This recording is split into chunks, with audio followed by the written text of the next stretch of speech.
We're here at the Minnesota Police and Peace Officers Association boardroom, socially distancing of course. We're here with Ron Meuser and Lindsey Rowland from Meuser, Yackley and Rowland, here to discuss the legal implications of the COVID-19 first responder bill. Good morning. How are you? Good morning. Thank you for having us here. So we wanted to talk a little bit to let our members know what this bill was all about. So I'd like to ask you some questions, if that's all right. Absolutely. All right, we'll start with the first question.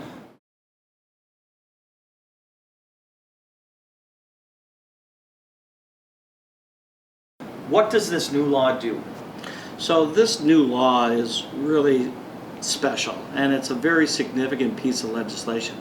It specifically says that if you fall under a certain occupation, and these are essentially occupations associated with the front lines of the COVID-19, that if you unfortunately develop or contract COVID-19, that you are going to be covered under the Minnesota Workers' Compensation Law. Essentially, it creates a statutory presumption, which means that we are going to presume that you're having developed or contracted COVID-19, that we are going to presume that it occurred as a result of your work activities. And this is completely contrary to what our normal burden of proof is.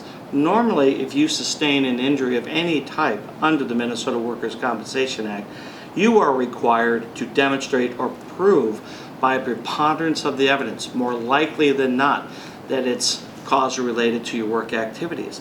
The problem with a condition such as COVID-19, of course, is it's very difficult to demonstrate exactly how you contracted it.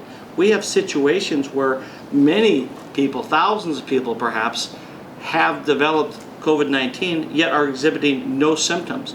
So you may not even know how or where you developed this from. And so what this legislation does is it takes that burden off of the injured employee and essentially means that there's a statutory presumption where we're going to presume it's work-related.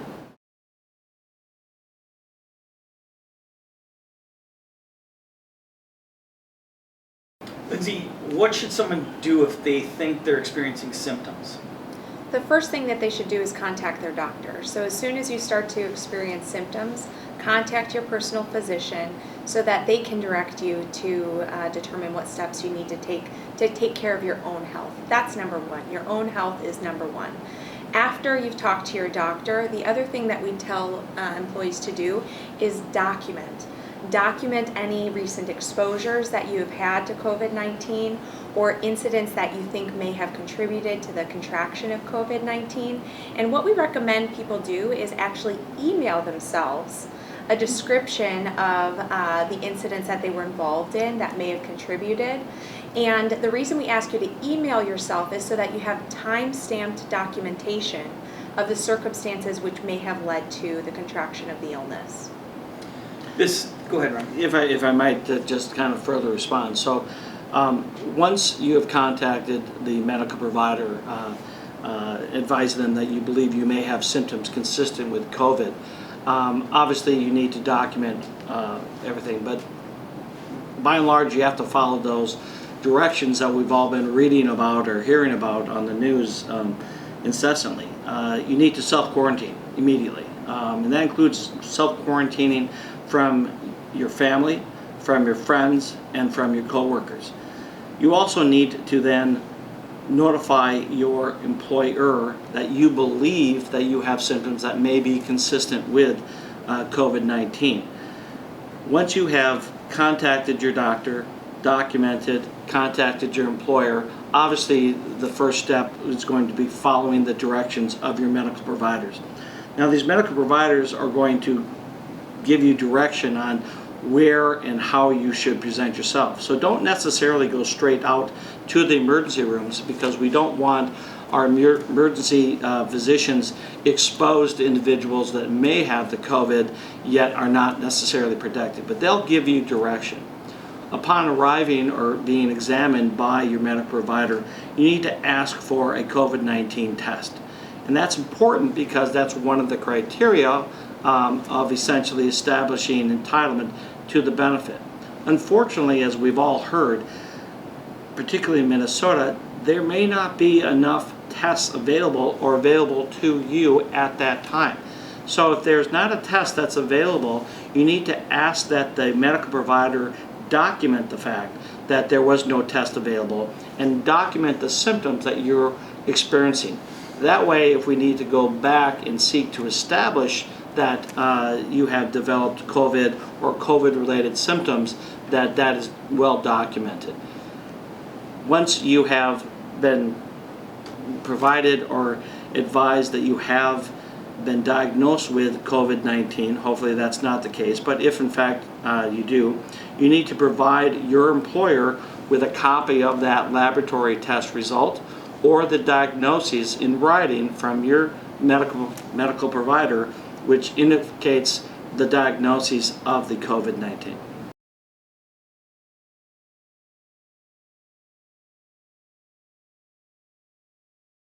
Who's covered under this new law? Go ahead. So this new law covers all police officers, firefighters, first responders, also includes nurses and people who work in care facilities, so nursing homes. And I think the key here is that the legislatures were very intentional about making sure that the people on the front lines who are helping people and may become exposed or have a greater likelihood of being exposed to this illness, that they're covered.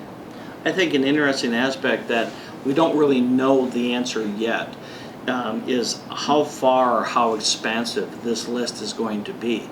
There is some language within the statute that talks about other assistive employees. So the question is, what about that janitor who's working at the hospital? Is that individual covered? I would argue yes, that individual would be covered. So there's any number of individuals that you would not necessarily think or believe would be covered that I believe eventually would be. For example, let's say that you are an administrative assistant at a police department. In my opinion, if unfortunately you were to develop that COVID-19, the end result is that we believe that you may very well be entitled to the same protections as your fellow colleagues. I think another important thing to think about is that even if you're not under the presumption and you don't get the benefit of the presumption, you can still bring a claim for work comp benefits if you contract COVID-19. So this presumption provides an extra benefit, and it shifts the burden of proof from the injured worker to the employer and insurer. But even if you don't have the benefit of the presumption, it does not bar you from bringing a claim for this type of injury. And it's probably a good point to talk about what does a rebuttable presumption mean. What it does not mean is that you are automatically entitled to that benefit. So even if you're a police officer, law enforcement officer, etc., if you develop COVID-19, you are not automatically qualified. That's a misnomer that everyone may be lulled into a false sense of security. There's a presumption that it is, but your city, your county, the state might try to argue that in fact it was not causally related to your work activities. So the presumption is rebuttable, which means that the burden has now shifted to the employer, that the employer must demonstrate that the work activities were not a direct cause of the contraction of the COVID-19. So you run into interesting issues, like for example, we have a client already, unfortunately, who has developed COVID-19, but his wife is a nurse and also developed COVID-19. So both of them would qualify under the statutory presumption, but their respective employers could argue that it was not caused by their work activities, but rather was due to their exposure to the other.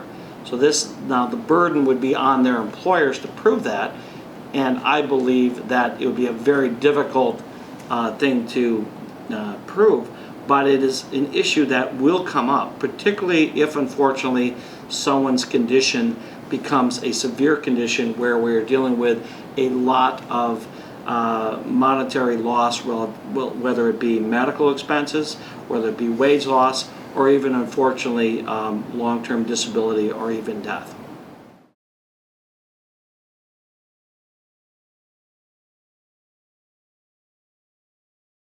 So some agencies have sent their employees home and quarantined them for 14 days. How do they get paid during that quarantine, or do they get paid? From my perspective, there's a number of questions that have to be asked first. So we've had a number of situations where people have had a cough or felt ill.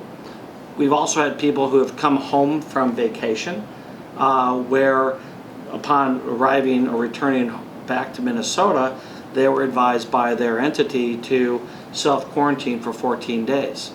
Unfortunately, if you're not ill and are just self-quarantining, then that is not covered under the Minnesota Workers' Compensation Act, and they very well may not be entitled to those benefits. If, however, they are ill but don't have COVID-19, in my opinion, there is still a claim potentially under the workers' compensation for those medical expenses and the wage loss during that self-quarantine time.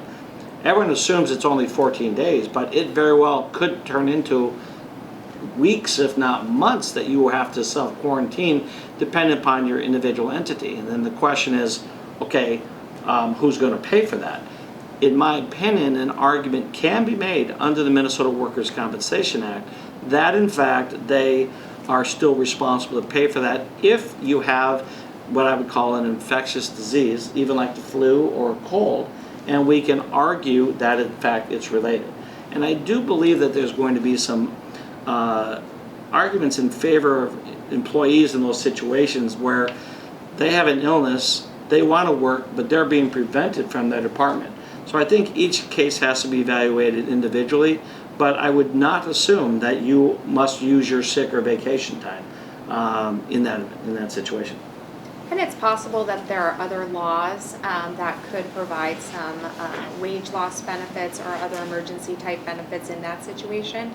So even if work comp doesn't apply, other laws may be available to provide some of those additional benefits or protections.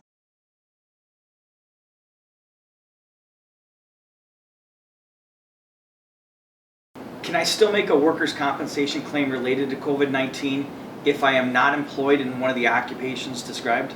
Absolutely. Just because you're not part of the legislation that provides that statutory presumption, if you develop COVID-19, unfortunately, I believe the strong argument can be made that it's cause related to the work.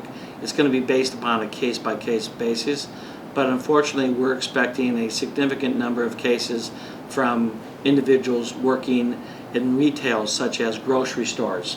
Maybe you're working at Amazon, maybe you're a UPS driver. All of these individuals who are exposed to the public, and the more exposure you have, the greater, unfortunately, likelihood that it's going to be related. So I certainly believe that that is a claim that can be made. The difference, though, is that the burden would be on you to establish. So if you're any employee out there, I would urge you that if you're exposed to certain aspects of the public, maybe you're exposed to someone that you have heard that they developed COVID, or someone who appears to be sick, you should document that, the date, the time, where, as much information as you can to protect yourself if unfortunately that's the case.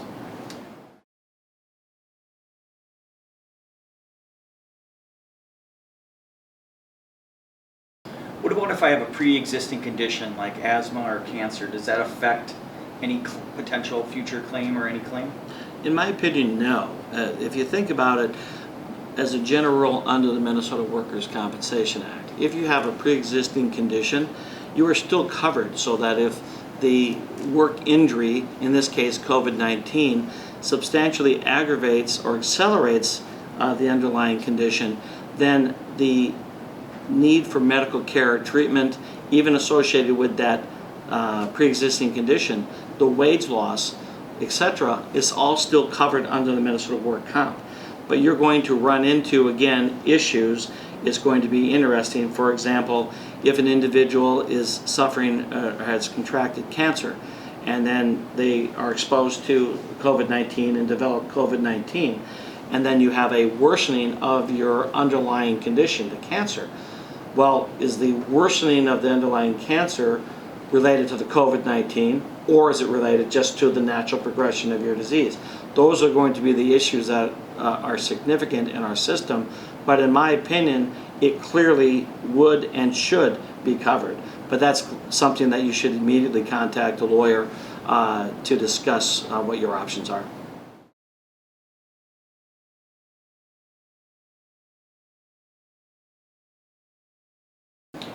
What are an employee's rights if the workers' compensation claim is denied? Lindsay, go ahead. If the workers' compensation claim is denied, I would advise your members to immediately get a lawyer to help. And the reason why is because the employers and insurers, when they deny your claim, they're hoping that you're going to walk away. Because if you walk away, that means they're not going to be responsible for paying for your benefits. So first step would be to immediately get a lawyer. Just because your workers' compensation claim is denied does not mean that you are going to be forever barred from receiving benefits for that injury. But in order to receive benefits, you then have to prove your case in the courtroom. And that's where a lawyer can help you with that process.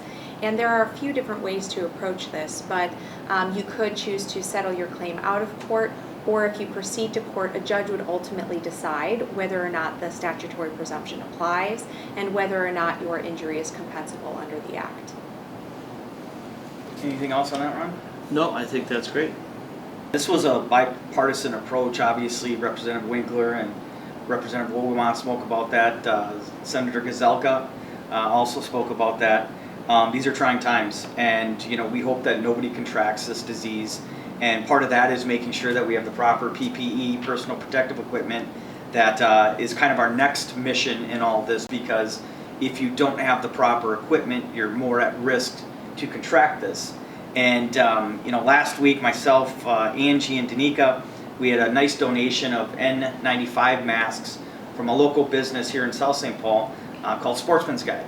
They donated over 2,500 masks, and we spent a good day and a half delivering them, because right now the supply chain in the federal government, state government, seems to be really bogged up, and we felt it was important to bring to our membership something that would protect them from getting this disease. And as you saw from both representatives, they're on board to making that easier as well. And we really appreciate your support on the back end, making sure that if someone does contract this, that they have somebody to go to make sure that their rights are protected and their income is protected as well as their health. So I want to thank you for that. Absolutely. Thank you. Thank you.